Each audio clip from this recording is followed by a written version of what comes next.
If you came here hoping I would tell you the Federal Reserve just saved the market, I want to stop you right there.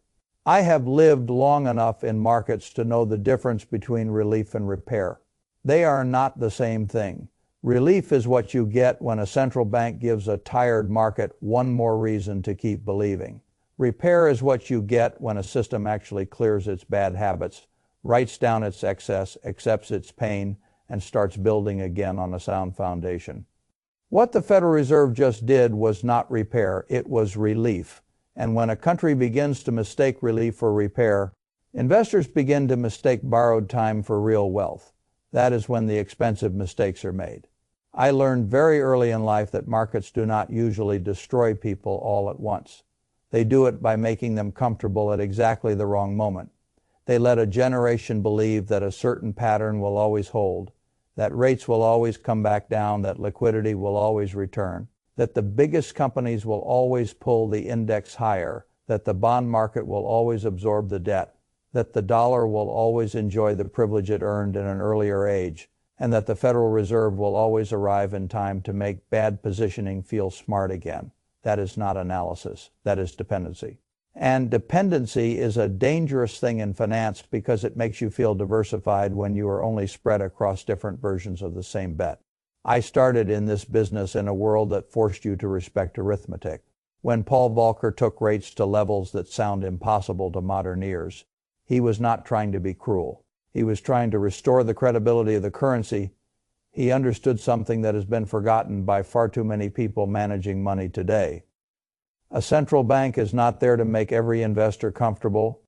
It is there to protect the long-term integrity of the system, even if doing so produces short-term pain. That pain was real. The recession was real. The anger was real, but so was the discipline. And because that discipline was real, the country bought itself something priceless. It bought time, it bought trust, it bought the right to spend the next 20 years benefiting from a currency and a bond market the world still believed in. You cannot have the privilege without the discipline that created it. That is the part modern investors refuse to sit with. After 2008, we chose a very different path. Instead of forcing the system to clear, we taught it a lesson that seemed generous in the moment and corrosive in the long run. We told banks, corporations, governments, pension funds, private equity firms, venture funds, and ordinary investors that leverage would remain cheap, that duration risk would be manageable, that asset prices would be protected, and that every real problem could be postponed with enough liquidity for a while. That looked like genius. Money was free. Risk was underpriced. Asset values rose almost everywhere. Stocks went up, bonds went up, real estate went up, private markets went up, and because almost everything went up at once, people began to confuse an extraordinary monetary era with a normal investing environment. I did not think the business cycle had been defeated. I thought the bill had been deferred. Now the bill is walking through the door. When I look at the current moment, I do not see one isolated policy shift. I see a chain reaction. I see a government running peacetime deficits that would have shocked prior generations. I see annual shortfalls around $2 trillion. I see interest expense above $1 trillion a year. I see debt compounding faster than the economy can comfortably grow. I see a political system that wants lower rates, not because the inflation fight is clearly won, but because the math of refinancing has become harder to stare at. Honestly, I see a market still carrying valuations that belong to a world where money is nearly free. And I see a public that has been taught for so long that the Fed can always rescue risk assets, that many people no longer know how to evaluate a market without that promise in the background. That is not a small distortion. That is the distortion. The bond market understands this better than the stock market does. It usually does. Equities get the headlines because they are emotional. They move fast. They flatter our intelligence when they rise and insult our pride when they fall. People can build an identity around their stock opinions. Bonds do not care about your identity. Bonds care about math. They care about duration. They care about rollover risk. They care about inflation expectations. They care about whether the borrower deserves the rate being demanded by the lender. That is why I always tell people that if they want to understand where the serious message is coming from, they should spend less time staring at the loudest stocks on a screen and more time asking what long-term money is demanding to hold the debt. Because when the short end is being eased or nudged lower and the long end refuses to fully cooperate, the market is telling you something uncomfortable. It is telling you that the world's largest pools of capital are not fully convinced. They are looking at the fiscal position and saying, I require more compensation than I used to require. I need more yield to hold this paper. I need more reward to accept this duration. I am less willing to pretend that political necessity and economic necessity are the same thing. That is a profound message. It is not the sort of message people like to hear during a market rally because it forces them to question whether the floor under their assumptions is really there. For most of my career, the dollar's role as reserve currency allowed the United States to get away with a great deal. Not because the world was foolish, but because America genuinely offered deep markets, trusted property rights, legal clarity, institutional continuity, and a level of fiscal and monetary seriousness that made the arrangement worthwhile. Reserve currency status is not a trophy you win once. It is a discipline you renew. It has to be maintained. The world does not owe any country permanent trust. That trust is rented by behavior. And when deficits explode, when budgets become theater, when central bank independence looks less independent, when reserve assets can be politicized, and when more major economies begin asking themselves whether they should conduct more trade and hold more reserves outside the dollar system, something subtle but important begins to change. Not overnight, not dramatically at first, but slowly enough that complacent people ignore it until the cumulative effect becomes impossible to miss. I am not saying America disappears. I am saying privilege can erode long before collapse ever enters the conversation. That matters because portfolios built on the assumption of permanent privilege are more fragile than they appear. I want to spend a minute on equities because this is where a great many people are sleepwalking through concentration risk while calling it diversification. If you own a market cap weighted index today, there is a good chance you are not nearly as diversified as you imagine. You may think you own the market. In reality, a startling amount of your outcome depends on a small cluster of very large companies continuing to justify very large expectations. They are impressive businesses. That is not the point. The point is that the quality of a business and the quality of an investment are not identical. Price matters, entry matters, expectation matters. A magnificent business bought at an absurd valuation can produce a miserable result for the owner. The market tends to forget that during long stretches of liquidity and momentum, because in those stretches the most expensive things often keep getting more expensive. And that creates the illusion that valuation discipline is old-fashioned. It is never old-fashioned. It is only temporarily unpopular. Look honestly at what has driven so much index performance. Look honestly at the multiples being paid for growth, for narrative, for future cash flows, that are being discounted in a world that no longer resembles the one in which those valuations first seemed acceptable. Then ask yourself what has to be true for those prices to remain sensible. Rates probably have to come down materially. Liquidity probably has to remain generous. Earnings probably have to remain extraordinary. The macro environment probably has to stay friendlier than the debt math suggests, and sentiment probably has to continue granting the largest firms the benefit of nearly every doubt. That is a lot of perfection embedded in price. Perfection is expensive precisely because reality rarely feels any obligation to deliver it. For years, people justified paying almost anything for large growth franchises because there was no alternative. That phrase became its own investment doctrine, TINA. There is no alternative. When cash paid nothing and short treasuries paid nothing and bonds offered little comfort, money flowed into equities by default. Not always because stocks were cheap, but because everything else had been made deliberately unattractive. That world is gone. Now there is an alternative when you can earn 4 or 5% in short duration government paper. You have a real benchmark again. You have a place for capital to rest without pretending risk does not exist. You have optionality, you have dry powder, you have a tool that lets you stop confusing full exposure with courage, and once a real alternative exists, the argument for paying heroic multiples becomes much weaker. That does not mean the market collapses tomorrow. It means the old justification has lost a great deal of its force. I want to say something about gold because too many people still treat it either as a religion or as a joke, and both attitudes make clear thinking impossible. Gold is not a magic trade. It is not there to rescue stupidity. It does not absolve you from the need to manage liquidity, position size, or timing. But I have come to believe that when serious people begin to question fiscal restraint, monetary restraint, and the unquestioned permanence of paper credibility, gold deserves a meaningful place in the conversation. Not because I expect the world to end, because I expect governments to behave like governments.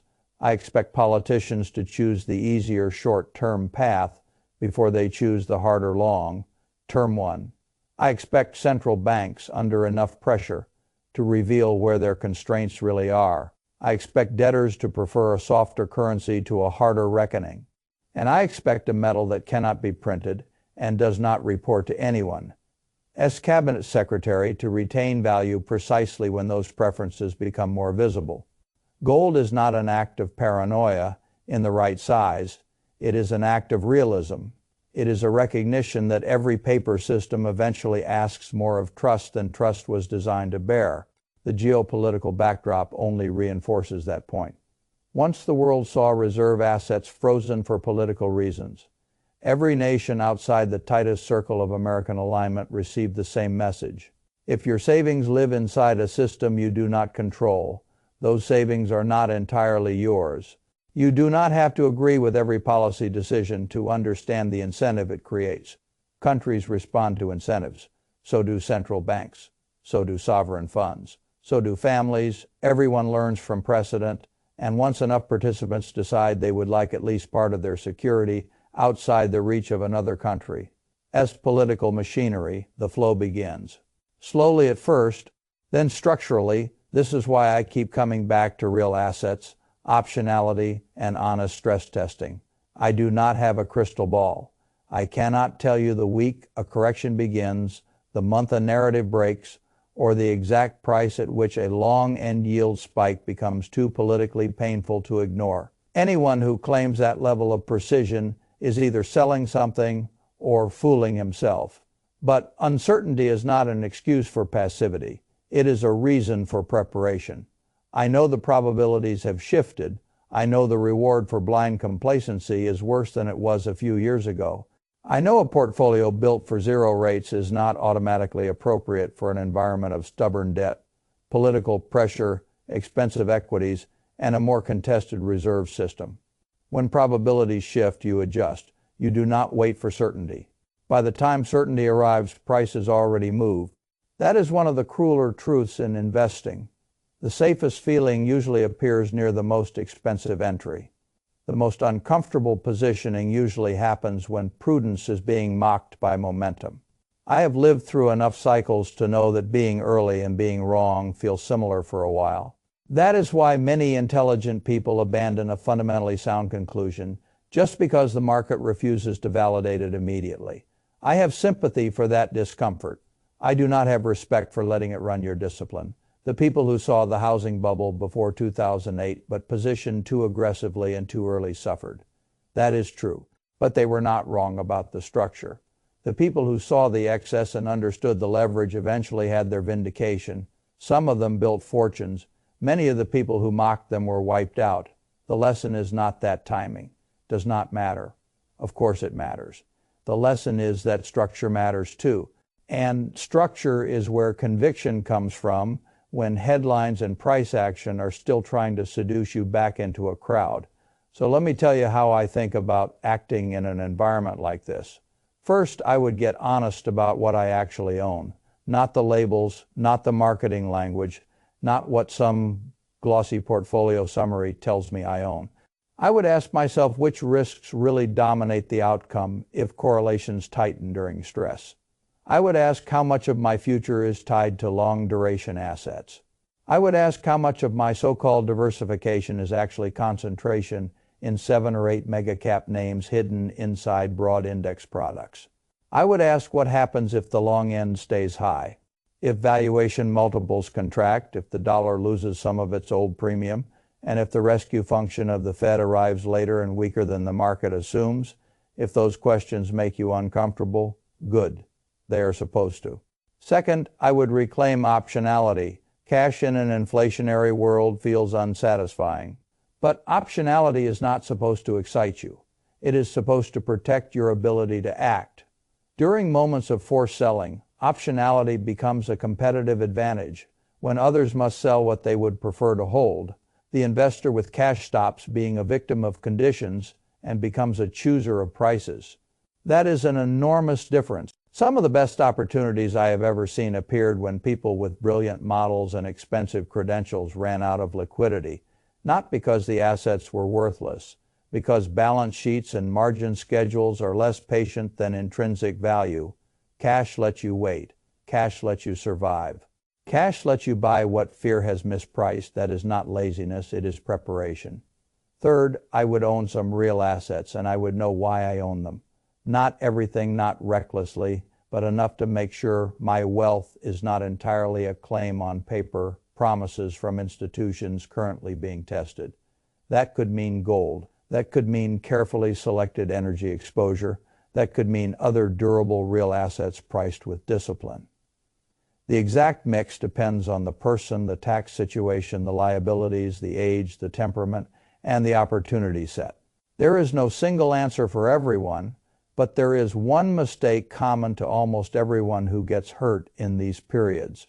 They assume that because nominal values have treated them well, the structure underneath those values must still be healthy.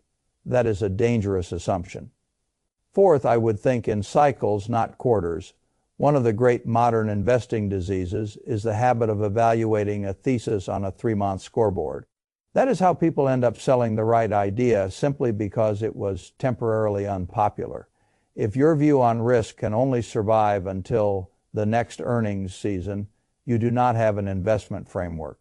You have a mood. A serious framework has to survive embarrassment. It has to survive noise. It has to survive a market that spends months rewarding the very behavior that will be punished later. That is part of the job. Let's put at the job. Finally, I would remember that the goal is not to predict every twist. The goal is to avoid ruin and preserve the ability to act intelligently when others cannot. People love asking whether I am buying the dip, holding, or repositioning, as if those words are self-explanatory. They are not. Buying the dip in an asset you never valued correctly to begin with is not discipline. Holding an overvalued concentration because it once worked well is not conviction. Repositioning without understanding your own liabilities is not prudence. The real question is whether your portfolio reflects the world you are actually in rather than the world you got used to. That is the test. If the answer is no, then you do not need another cheerful headline. You need a better structure. I do not say any of this to frighten you. Fear is useless unless it matures into preparation. I say it because complacency is the most expensive emotion in late cycle finance. Complacency convinces people that old formulas still work simply because they worked recently. Complacency tells them that market cap weighting is always neutral, that central bank credibility is always renewable, that debt can always be carried, that valuation can always be ignored, and that a country can always spend beyond discipline so long as it's spent from a place of strength. Once before, history does not support that kind of laziness. History supports vigilance. History supports arithmetic. History supports the investor who understands that systems under stress often choose the easy path until the easy path disappears. We are moving closer to that point. I cannot tell you the day, I can tell you the direction. And if you wait to act until the direction becomes comfortable, you will almost certainly be late. So protect what you have built. Look through the index and see your true concentration. Respect the bond market, even when equity headlines are louder. Hold enough optionality that a real dislocation becomes an opportunity instead of a personal emergency. Own some things the printing press cannot manufacture. And above all, stop assuming that a central bank can permanently repeal the price of excess. It can only delay collection. And collection in one form or another is where we are headed. When I look at this environment, I do not see a reason to be theatrical. I see a reason to be sober. I see a reason to be patient. I see a reason to be less impressed by market comfort and more interested in structural truth. If you are still fully positioned for the world that was built on zero rates, endless liquidity, passive concentration, and automatic rescue, then you are not prepared for what comes after belief finally weakens. And belief is what is weakening now.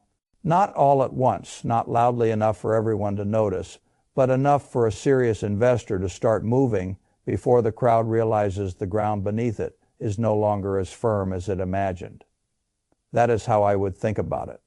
That is how I am thinking about it.